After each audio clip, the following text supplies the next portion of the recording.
හයි welcome back මං හිතන ඔන්න ඔයාලාද හොඳින් ඇති කියලා. අද වීඩියෝ එකෙන් මං කතා කරන්න හදන්නේ එක විනාඩයකින් ඔයා හිතන විදිය වෙනස් කරගෙන ඔයාගේ 20-25 අවුරුද්ද ජීවිතය හොඳම අවුරුද්ද කරගන්න කොහොමද කියලා. වැඩි කතා බහ නැතුව අපි ඒක කොහොමද කරන්න කියලා බලමු.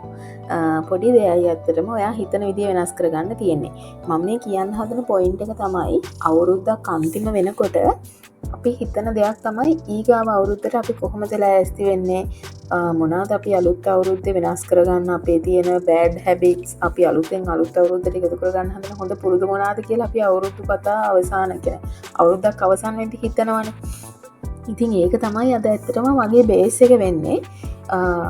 ඒ හිතන හොඳ පුරුදු අලුත් අවුරුද්ද වෙනකන් ඉන්නතු කොහොමද කලින් පටන් ගන්න ඔයාට මෝටිවේෂන් එකක් ඇති කරගන්න කියන එක තමයි අද බේසිකලි අපි කතා කරන්නේ. හරිද?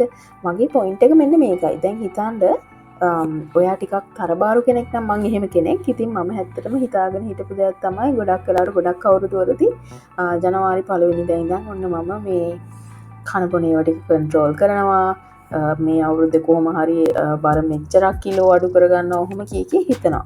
හැබැයි ජනවාරි 1 වෙනිදාට මට වෙන දේ තමයි අපේ ගෙදර නම් අපි මම කතෝලික. ඒතකොට අපි නත්තල් සමරනවා අවුරුද්ද අලුත් අවුරුද්ද කියලා අපි සමරන්නේ ගොඩක් වෙලාවට ජනවාරි මාසේ 1 වෙනිදා.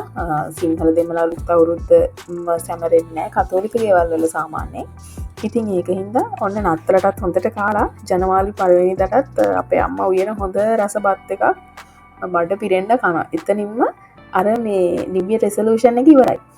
ඉතින් ඒක හින්දා ඊට පස්සේ ඔන්න පළවෙනිදට හිතනවා ඔන්න දෙවෙනිදා ඉඳන්ම පටන් ගන්න ඔහොම කියලා. හරිද? ඉතින් මේ පුරුද්ද මම කඩාගත්තා මේ අවුරුද්දේ. ඉතින් ඒක හින්දා මං හිතනවා මේක තමයි මගේ ජීවිතේ හොඳම අවුරුද්ද කියලා. හරි, මගේ පොයින්ට් එක මේකයි. දැන් හිතන්න දැන් අපි ඉන්නේ අවුරුද්දේ අවසාන සතිය දෙකේ. හරිද? එතකොට අපිට දැන් ලබන අවුරුද්දේ අලුතෙන් මොනවා හරි පටන් ගන්න ඕනේ අලුත් හැබිට්ස් මොනවා හරි තියෙනවා නම් වෙනස් කරගන්න ඕන දේවල් තියෙනවා නම් ඒක පටන් ගන්න අවුරුද්ද අවසානයේ හොඳම කාලය වෙන්නේ මෙන්න මේ හින්දායි. දැන් අර කලින් උදාහරණෙක මම කිව්වා වගේ අපි දෙයක් පටන් ගත්තට පස්සේ දැන් හිතන්නකො අලුත් අවුරුද්දේ මුලදීම පටන් ගත්ත ගාම ඔයාට ඒක දැන් මොකක් හරි ඔයා try කරන දේ කරගන්න බැරි වෙනවා කියලා හිතන්නකො. දැන් අපේ මේ channel එකෙන් අපි හැමදාම කතා කරන්නේ finance discipline ගැන, අපි කොහොමද වියදම් ට්‍රැක් කරන්න කියන එක ගැන හිතන්න. ඔයා ජනවාරි වෙනකන් හිටියා කියලා ඔයා ට්‍රැක් කරන්න පටන් ගන්න. එතකොට ඔන්න ඔයා දැන් එදාටම තමයි ඔන්න ජනවාරි 1 වෙනිදා හෝ 2 වෙනිදා හෝ වෙනකොට තමයි ඔයා කොලයක් පෑනක් අරගෙන හිතන්න ගන්න දැන් මම මොකද්ද කරන්නේ, දැන් මොන ෆෝමැට් එකකටද මම ලියන්න ගන්න ඕනේ මේක එහෙම කියලා. හරිද? හැබැයි ඔයා මේ අවුරුද්දේ මේ කාලෙදී try එකක් දාන්න පටන් ගත්තා නම් කොහොමද ඇත්තටම ලියන්න ඕනේ, කොහොමද මම මේ දේවල් පටන් ගන්න ඕනේ කියන එකට තෝට් දාලා ඔයා පටන් ගත්තා වුණා නම් ඔයාට ඉස්සරහට එන්න තියෙන ප්‍රශ්න තියෙනවනේ. ඒ කියන්නේ දැන් මොනවා හරි දෙයක් අපි අලුතෙන් පටන් ගන්නකොට අපිටම ආවේනික වෙච්ච ප්‍රශ්න වලට අපිට මුහුණ දෙන්න වෙනවනේ ඒ දේ සම්බන්ධයෙන්. දැන් මම කියාගෙන ආපු උදාහරණයක් ගත්තොත් වියදම් ට්‍රැක් කරන එක ගැන ඔයාට එන්න පුළුවන් මම දැන් මොකද්ද මුලින්ම ලියන්නේ, ආදායමද ලියන්නේ වියදමද ලියන්නේ. එහෙම අර ඒ වගේ ඔයාගේ පර්සනල් ලයිෆ් එකට අදාළව ඔයාට ප්‍රශ්න එනවා ඔය දේ ප්‍රැක්ටිකලි කරන්න පටන් ගත්තාම. ඒ ටික ඔයාට ඒ ටික කලින්ම හම්බ වෙන හින්දා ඔයා ඒ ටිකට උත්තරත් හොයාගෙන ඒ දෙයට රෙඩි පිට ඔයා ඒක ප්‍රැක්ටිස් කරලා තමයි අලුත් අවුරුද්දට යන්නේ ෆ්‍රෙෂ් පිට වෙනස් වෙච්ච මිනිස්සෙක් විදියට.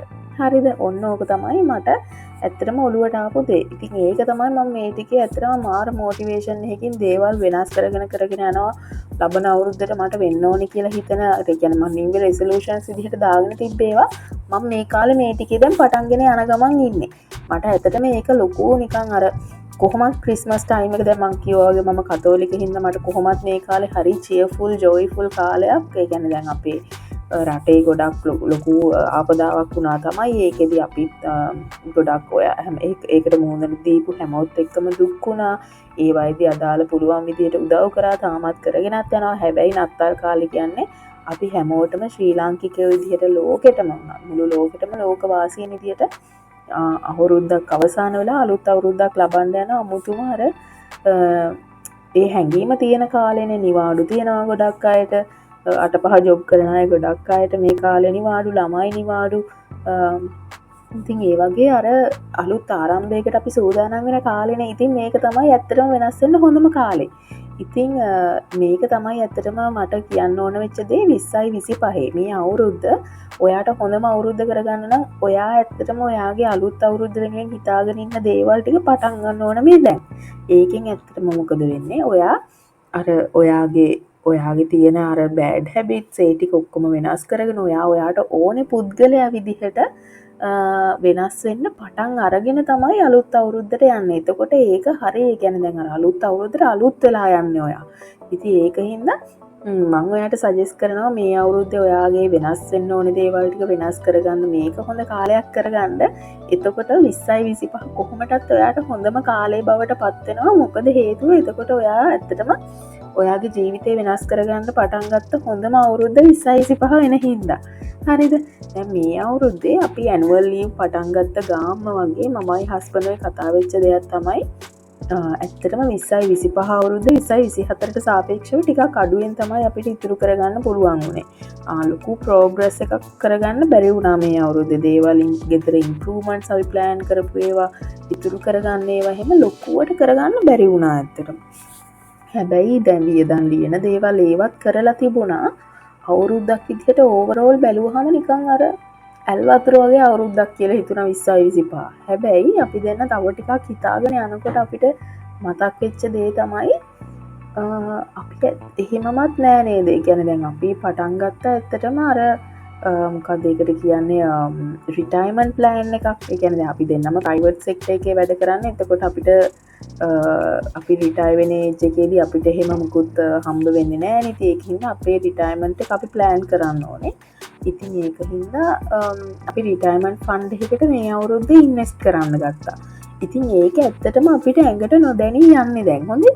ඉතින් ඒකත් එක්ක මම කිව්වා ඇත්තටම අපි හිතලා බැලුවහම මෙහෙම දෙයක් වෙලා තියෙනවනේ අපේ අතින්. ඉතින් එහෙම බැලුවම මේ අවුරුද්ද කොච්චර ෂෝක්ද අප්පා. දැන් ඒ කියන්නේ අපේ වයසක කාලෙ වෙනකොට අපි ජීවත් වෙන එක ගැන අපි දැන් මේ අවුරුද්ද ප්ලෑන් කරන්න අරගෙන අපිට ඒක ඇඟට නොදැනී මේ ගාන ඉතුරු වෙවි යනවා. එහෙම බැලුවම මේ අවුරුද්ද හොඳ ප්‍රොඩක්ටිව්.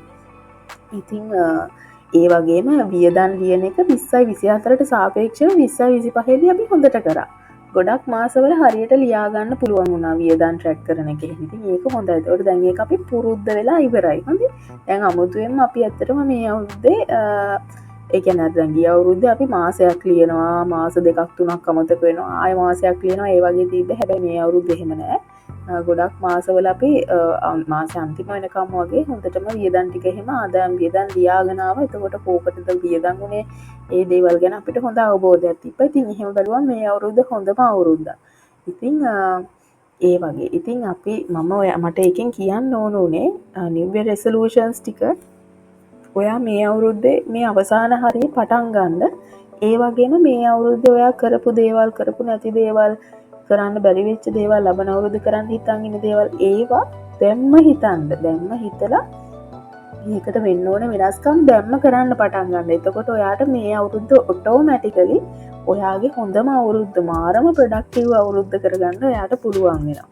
ඉතින් ඒකත් එක්ක තව දෙයක් අපි කරපු දැන් අර මම ඒක වෙන වීඩියෝ එකකින් කියන්නම්. මම ගත්තා ඇත්තටම මේ අවුරුද්දට ජර්නල් එකක්. ඒක ඇත්තටම මට කියන්න ඕන දැන් මේ වීඩියෝ එකේදී මම කියනවා ඒක paid promotion එකක් නෙමෙයි. මොකද paid promotion එකක් කරන්නත් මට ඒක එහෙම කරන්න වටින්නේ නැහැ කියලා හිතනවා. මොකද හේතුව මම ඒක ගන්න මට ඒකට දීලා තිබුණු කාලේ කියන්නේ දැන් ඕඩර් එක දාලා සති දෙකකින් දෙනවා කිව්ව ඕඩර් එක මට සෑහෙන්න පරක් වෙලා හම්බුනේ. ඒකින්ද ඒක අනිවාර්යයෙන්ම paid promotion එකක් නෙමෙයි. ඒ කොහොම වුණත් මේ ප්ලෑන් එක අරගෙන මම ලබන අවුරුද්ද ප්ලෑන් කරන්න හිතාගෙන ඉන්න හින්දා මම හිතුවා ඒකත් මේ අවුරුද්ද දැන් මේ ඉඳන්ම ලබන අවුරුද්දට කරන්න මොනවද කියන එක අපි දැන්ම දන්නවනේ. නම් දන්න දේවල් සමහර ඒවා තියෙනවනේ. ඒවත් එක්ක මේ අවුරුද්ද දැන්ම ප්ලෑන් කරන්න ගන්නවා කියලා. එතකොට ජනවාරි 1 වෙනිදා වෙනකොට මට මාරම කොන්ෆිඩන්ට් මං ගැන ශාමේ අවුරුද්ද මම අලුතෙන් පටන් ගන්න හොඳම විදියට අලුත්ම විදිහකට අලුත් වෙලා පටන් ගන්න කියන අර ඒ ෆීලිං එක එනවා. ඉතින් මේකෙන්ද මට ඇත්තටම ඔයාලට දෙන්න ඕන වෙච්ච මොටිවේෂන් එක තමයි හිතන්න ගන්න අවුරුද්දක් අවසානයේ කියන්නේ දේවල් ටික අතෑරලා දාන. එහෙම නැත්නම් දැන් ඔයාලා ඩයට් ප්ලෑන් එකකින් ඉන්නවා නම් චීට් කරන කාලේ චීට් මීල්ස් ගන්න කාලේ එහෙම කාලයක් නෙමෙයි. මේක තමයි ඇත්තටම අලුත් අවුරුද්දට අලුත් වෙන කාලේ. ඔය සේම් තියරිය ඇප්ලයි කරන්න හැම දේටම හරිද දැන් ගොඩක් වෙලාට මාසෙ දැන් ඔය මීම්ස් එහෙමත් තියෙන ෆේස්බුක් එකේ අවුරුද්ද ජනවාරි මාසේ කරගන්න බැරි වුණාම ඔන්න ඔන්න ඔය ලබන අවුරුද්දෙම පටන් ගන්නවා කියලා එහෙම මීම්ස් හැදෙන්නේ ඒක ඇත්තටම ඒක මීම් එකක් විදිහටම විතරක් තියාගන්න ජීවිතේට ඒක තෝට් එකක් විදිහට ඔලුවට දාගන්නවත් එපා දැන් සමහර දේවල් තියෙනවා දැන් වියදම් ලියන එක නම් ඔයාට ඔන්න මාසෙන් මාසෙට වියදම් ලියන කෙනෙක් නම් ඔයා එක මාසයක් ඔයාට මිස් වුණා නම් ඔයා හිතන්න එපා දැන් මේ මාසේ මැදනේ ඉන්නේ නැත්තම් දැන් මේ මාසේ අගනේ ඉන්නේ මම ලබන මාසෙම පටන් ගන්නවා කියලා හිතන්න එපා ඒ වෙනුවට ඔයා හිතන්න මම දැන්ම පටන් ගන්නවා එතකොට මට මොනවා හරි මේ ක්‍රමයේ තියෙන අඩුපාඩු හම්බ වෙනවා නම් මේ ක්‍රමයට ඇඩ්ජස්ට් වෙන්න ඕනේ දේවල් තියෙනවා නම් ඒව දැම්ම හදාගෙන අලුත් මාසේ වෙනකොට මට ඇත්තටම පුරුද්දක් එක්ක තමයි මම මේ ඒ කියන්නේ අර ඒ දේ ඇඟට අරගෙන තමයි ඊගා මාසෙට යන්නේ කියලා. ඉතින් ඒක ඔය දැන් අවුරුද්දක් අවසාන වෙනකොට ඒ දේ කරනවා වගේම මාසෙන් මාසෙට ඔයාට හදා ගන්න ඕන හැබිට්ස් එහෙම නැත්නම් සතියෙන් සතියට දවසෙන් දවසට කරන්න ඕන දේවල් වලටත් ඒ දේම කරන්න. දැන් හිතන්න ඔයා ජිම් එකට යන්න ඉන්න කෙනෙක් කියලා. එතකොට ඔයාට හිතනවා නම් දැන් සතියේ මැද නැත්නම් දැන් සතියේ අග වෙලා තියෙන ලබන සතියේ ඉඳන්ම යනවා. එහෙම හිතනවා නම් ඒකත් අර විදියට හිතන්නේ නෑ මම නිකන් පොඩ්ඩක් නිකන් ගිහිල්ලා එන්න නිකන් try කරලා බලන්න උන්න අද ඉඳන්ම යනවා. එතකොට ඊගාව සතියේ වෙද්දී මට ඒක ඇඟට වැදිලා තියෙන ඊගාව සතියේ ඉඳන් මේක දිගටම අනිවාර්යයෙන්ම වෙනවා කියන ස්ථාවරේ තියෙනවා. අන්න ඒ වගේ. මේ විදිහට හිතන්න පුරුදු වෙන්න. එතකොට 20යි 25න් පටන් ගන්න මේ ඔයාගේ ඔළුවේ ඔයා වෙනස් කරගන්න මේ thought එකත් එක්ක ඔයා බලන්න ලබන අවුරුද්ද ඔයාගේ කොච්චර දුරට progress එකක් ඔයාට personally gain කරගන්න පුළුවන් වේද කියලා. ඒකත් එක්කම ඔයා බලන්න 20යි 25 ඔයා ওই විදිහට personally evaluate කරලා බලුවහම මේක කොච්චර හොඳ අවුරුද්දක් කරගන්න පුළුවන් වේද කියලා ඔයාට ඔයා ওই විදිහට positive දේවල් වලින් මේ අවුරුද්ද end කරන්න බලනවා නම් ඉතින් ඕක තමයි මගේ ඇත්තටම මට ඔයාලට කියන්න ඕන වෙච්ච දේ අද. ඉතින් end වෙනකන් වීඩියෝ එක බලාගෙන හිටපු ඔයාලා හැමෝටම ගොඩක් ස්තුතියි. එක සිතුවිල්ලකින් හරි ඔයාලගේ ජීවිතය අද වෙනස් කරගන්න පුළුවන් වුණා නම් මගේ මේ කතාව අහලා මට ඒක ගොඩාක් ලොකු සන්තෝෂයක්. ඉතින් ලයික් කරලා අපේ වීඩියෝ එක කමෙන්ට් කරලා ෂෙයා කරලා අපිත් එක්ක දිගටම එකතු වෙන්න. ඉතින් ආදරෙන් මතක් කරනවා ඔයාලට අපිත් එක්ක එකතු වෙන්න කියලා. ඉතින් ඊගාව වීඩියෝ එකේදී මම කිව්වා වගේම මම ගත්ත ඊයේ ප්ලෑන් එක රිවිව් කරන්න මම හිතාගෙන ඉන්නවා. මොකද ඒක ෆයිනෑන්ස් වලට අදාළව තමයි මම හදාගෙන යන්න හදන්නේ. ඒ වගේම තමයි මට කියන්න ඕනේ අද වීඩියෝ එකේදී මම කිව්ව තෝට් එකත් ඔයාලගේ ෆයිනෑන්ස් ජර්නි එකට එකතු කරගන්න. ෆයිනෑන්ස් ලියන එක ෆයිනෑන්ස් පිළිවෙලක් කරගන්න එක ඔයාලගේ ඒ දේවල් වලටත් අලුත් අවුරුද්ද වෙනකන් ඉන්න එපා. දැම්ම පටන් ගන්න. එතකොට ඔයාලට මේ පුරුද්ද ඇති කරගන්න ගොඩක් ලේසි වෙයි. ලබන අවුරුද්ද වෙද්දී අනිවාර්යෙන්ම හොඳට ඔයාලට ෆයිනෑන්ස් මැනේජ් කරගන්න වැඩේ කරගන්න පුළුවන් වෙයි. ඉතින් බොහොම ස්තුතියි අද එන්නකම් මාත් එක්ක එකතු වෙලා හිටියට. එහෙනම් ඊගාව වීඩියෝ එකෙන් අපි හම්බ වෙමු. Thank you. Bye.